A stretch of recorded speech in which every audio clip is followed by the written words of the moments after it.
¿qué onda? ¿Cómo andan? Estoy molesto, y no voy a decirles por qué. Bueno, seguimos con el video.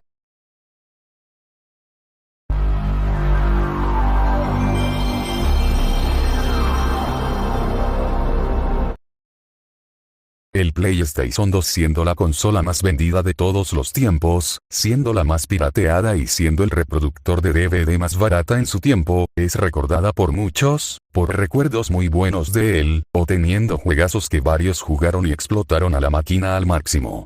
Pero hoy vamos a hablar de por qué y cómo se logró liberar la consola.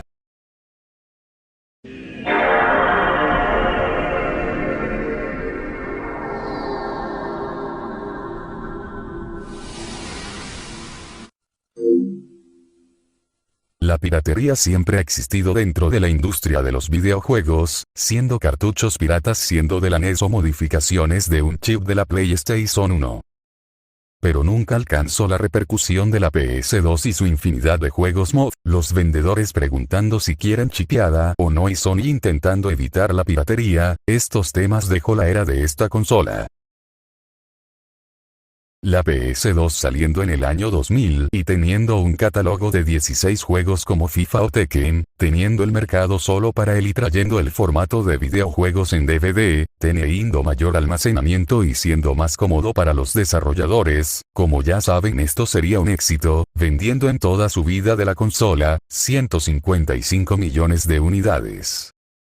Pero, hay algo que Sony tendría en cuenta que sería la piratería, teniendo un formato de marca de agua que la máquina identificaría el juego original diferenciando del DVD normal, siendo el mismo formato de que la PS1 pero teniendo el intro de la consola inscriptado en el disco siendo más complicado de modificarla. Al principio fue difícil, aunque con limitaciones, siendo reproduciendo juegos en formato en CD, ya que el PS2 siendo compatible con los juegos de la PS1, y algunos juegos siendo en formato en CD, fue un sistema similar que la PS1, aprovechando las entradas de la USB de la consola.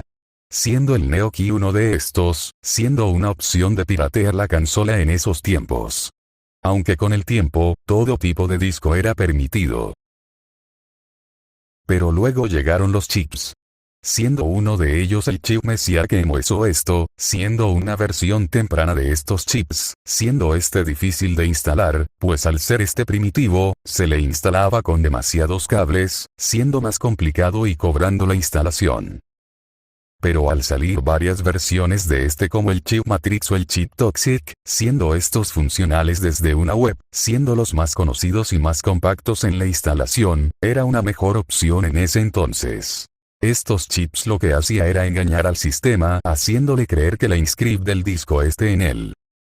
Una manera de opciones era una tapa que tapaba los sensores, para hacer el intercambio de disco igual que se hacía en el PS1, de intercambio de disco, aunque no era práctico. Ahora por último e irónico llega el FreeMacBot, usando solo la memory card de la PS2 pero como llegó a eso.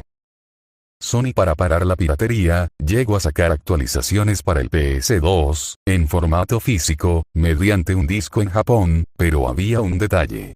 Que estas actualizaciones solo permanecían en la memory card al que el PS2 no tenga memoria de almacenamiento, pues si nosotros quitábamos la memory card, la actualización no era permanente, y pues volvía a la versión anterior.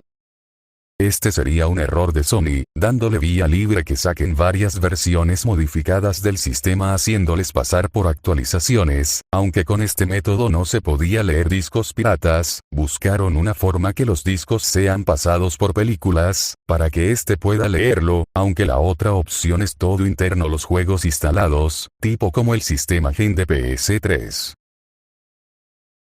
Y claro juegos mods de PS2 como el CTA Dragon Ball, Guitar Hero Cumbia o Resident Evil modificado, pues estos juegos eran comunes en Latinoamérica.